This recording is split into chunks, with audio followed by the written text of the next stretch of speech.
Gosh, I'm glad to see even a small number of users following my train of thought on this channel, despite AI's inadequacy to accurately voice the subtext of my content without my first having to heavily manipulate spelling, punctuation, and syntax for it to more closely express my intent and intonation, that is.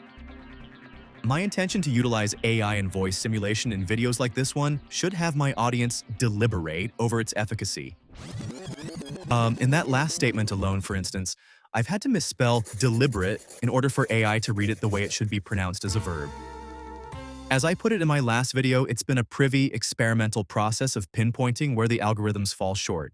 And rest assured, this will likely be my final video using voice simulation, as I find myself having to cheat the system in order for it to more accurately vocalize more complex discourse naturally. In any case, it's revealing to hear just how artificial English locution is with even the more advanced and quote-unquote professional algorithms. Granted, conventional English analyses are incomplete and will remain so as long as humans admit just how flawed its database is to begin with.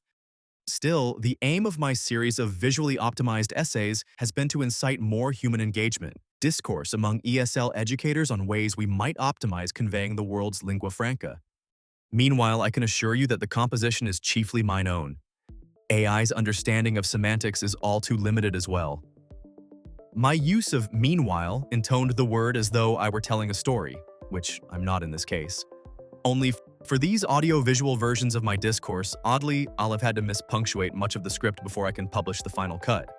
Not only have I had to add pauses between paragraphs, which is understandable, but I will have to add or remove pauses in numerous places between clauses and sentences and to omit breaths where there shouldn't be. Another thing is, even when I do on occasion use AI's assistance in formulating my thoughts, I'll have had to expurgate its cliché phraseology. How so unnatural and unrepresentative is AI of my own command of English? How largely belied true English has become, especially with AI assistance. Anyways, let's now dive into the topic of this video. Over the years, I've put a lot of thought into how English may be conveyed in more neuro-friendly ways. And so, in my videos, as you know, I propose a broader, more holistic concept of how English may be transmitted to speakers whose mother tongue isn't English, such that they may acquire levels beyond intermediacy. My concern is that, although pedagogical methodologies have somewhat evolved since the beginnings of ESL, I have seen insignificant implementation of cognitive linguistics analyses in the last 2 decades. And let's be honest, AI is no real help when it comes to natural fluency either. So, I aim to address 2 pressing questions. For the first, how is it that those who have never had formal English instruction can generally speak more fluently than those who had years of schooling? And 2, how is it that major players in the big business, that is ELT, specifically mainstream publishers of ESL curricula and official examination centers, have made so little progress, not so much in teaching methodologies or assessment, but in improving how English itself is conveyed in more holistic, accurate, more neurologically friendly ways, and bereft of a Latin-centric, irrelevant framework and inaccurate or vague lingo? How does the conventional approach still operate under a model that prioritizes rote memorization and standardized testing while overshadowing the development of crucial life skills? These questions bring up the need to address the nature of uniformitarian education itself. Education is not so much about accumulating knowledge and facts, but about fostering a lifelong love of learning, a curiosity that drives exploration, and an ability to adapt in a rapidly changing world. This also means that education cannot be business incentivized. A matter worth addressing in a separate video. Let's press on. Are we truly equipping younger generations with the resilience to navigate setbacks, the creativity to solve novel problems, and most importantly, the empathy to connect with others on a deeper, more humanistic level? If not, a shift is urgently needed. A reframing of what becoming educated truly means. Imagine classrooms that are vibrant hubs of inquiry, where students are encouraged to ask why and how, to experiment, and yes, even to fail and learn from those experiences. This isn't about abandoning foundational knowledge, but about building upon it with practical application and critical thinking that goes beyond simple task-based teaching. While the prevailing paradigm suggests that pedagogy is primarily a didactic transfer of information, the process essentially originates with the elicitation of latent cognitive structures. So, what if questions already contain answers? What we are looking for has already been set in motion by how we asked, where the answer is not hidden inside the words, but inside the framing or phraseology. Moreover, the phonemes and morphemes themselves should clue us into what the speaker is intimating, notwithstanding. Oftentimes, the answer lies in the question itself, if we are sensitized to listen. We tend to think that teaching begins with explanations, except facts and trivia direct attention, but also narrow possibilities, as they carry assumptions. What if knowledge is not individual but emergent? What if learning is not about receiving but about exchanging? What we call learning may not be a matter of receiving something fully formed. It may be an exchange, an unfolding through nurturing our vulnerability, open to the unexpected and acceptance of the unknown. If teaching is learning, then learning involves teaching, not as roles but as movement, as an exchange. Reality is co-constructed in real time. No one person holds truth in place, yet truth pervades all. No individual holds the solution. The solution is distributed across interactions. I gather this based on my observing behaviors and interactions in the classroom. In a group, something magical begins to happen. Each person contributes a different angle, even if unconsciously. A different perception, which then complements and sometimes completes others. No single person sees the whole, yet together, something coherent appears. Questions, then, are not tools for extracting answers from individuals. They are mechanisms that organize group thinking. And yet, our thinking is never free from limitations. We navigate assumptions, biases, incomplete perspectives. So the task is not to eliminate error entirely, but to remain attentive to how we arrive where we do, and to question the answers. Note how the following questions are in fact rhetorical and vital to constructive communication. Why am I asking this? What has already been assumed? And if I do not insist on an immediate answer, might something else begin to take shape? Meaningful learning is co-constructed in real time. The root of the word education is said to be ex duco, which would have meant lead out, but also guide and draw, as in pull, which according to Plato is the method by which Socrates would ask his pupils questions with the aim of getting them to ponder the nature of questions rather than merely derive conclusions. Of course, in the process, quote-unquote answers may well arise. Socratic questioning aims to challenge thought processes to discover our limitations and to make distinctions, such as those between verity and veracity. The overall purpose of Socratic questioning was to challenge accuracy and completeness of thinking in a way that acts to move people towards their ultimate goal. In my many years of teaching, I came to discover three principal factors that would change how I would teach, or in my case, impart English to my students. The first is that a question can be a statement, above all a call for attention or acknowledgement, such that it be critical to have learners consider the intent and rationale behind questions. And vice versa, a statement often contains a question, or sometimes the answer may even lie dormant within the question itself.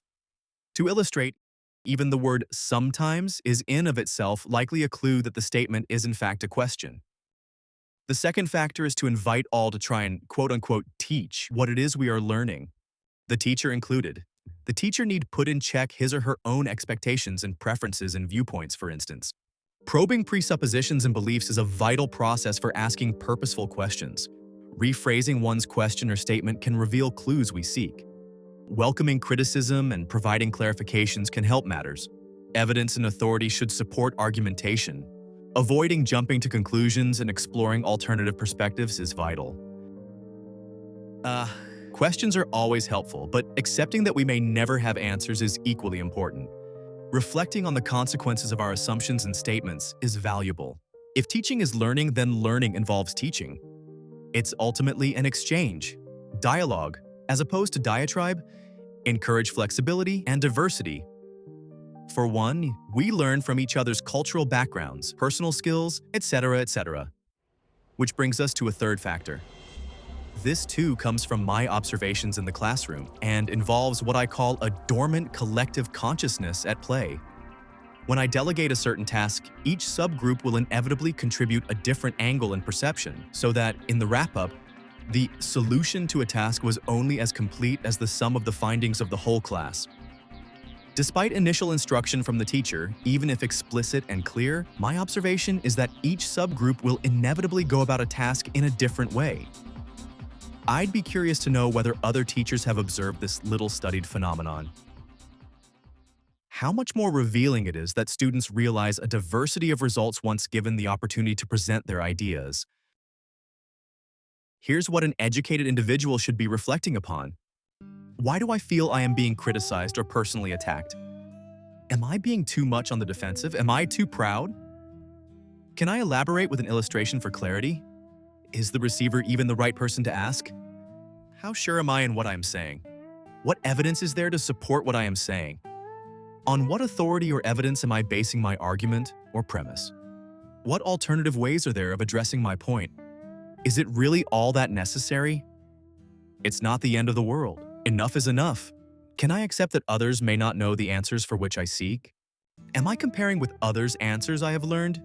Am I looking for perfection, the perfect solution, the end-all of things? Am I willing to consider that I may be wrong? Or, better still, that it may not be about being wrong, or right, for that matter? What is the worst that could happen if I feel I cannot accept others' opinions? What might be the consequences of my assumption? Why is it so important for me to have an answer or to come to an immediate decision? Can I be content to know that not all is knowable? If I don't insist on having an immediate answer, might the answer come by itself when I least expect it to? Coming full circle.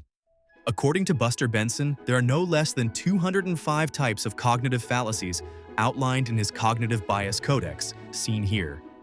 As Benson's diagram shows, that's a lot of weeding to do before one may avoid manifold logical traps and biases. All the more reason, then, to embrace language flux and neologisms, invite new idioms, colloquialism, solecisms. Heck, why criticize emojis? And no, I'm not referring to the archetypal decorative diarrhea of emojis of an AI app, but an emoji or two can visually punctuate meaning and clarify emotively. And welcome pleonasm. As I've previously explained, stylistic and rhetorical forms such as pleonasm is distinct from redundancy. And yes, let's continue to introduce more loanwords into the English language. That openness reflects a facet of English, possibly the very nature of English itself. Today we embrace colloquialisms, euphemisms, slang, and acronyms. And why not? These augment otherwise dry communication. They convey emotion. It goes without saying that one will inevitably encounter one cognitive fallacy or other at every step of the way. Still, we must probe into our own presuppositions and unquestioned beliefs. All in all, we need study more closely what it is we are actually communicating. Our intent, rationale, and reasons behind a given statement. Is it a statement, or is it actually a question? Then allow all to reflect on the sum of responses, answers and resolutions which lie within us all rather than without. Teachers, or rather educational facilitators, should celebrate how individual strengths can lead to a collective cognition and harmony, something we are led to believe only a supercomputer can achieve. For me, education involves fostering self-awareness, encouraging ethical decision-making, and instilling a sense of purpose.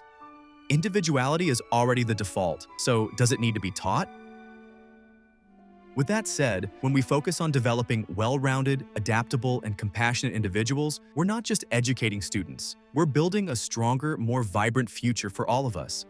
It's a journey, one I continue to discover. Thanks for listening.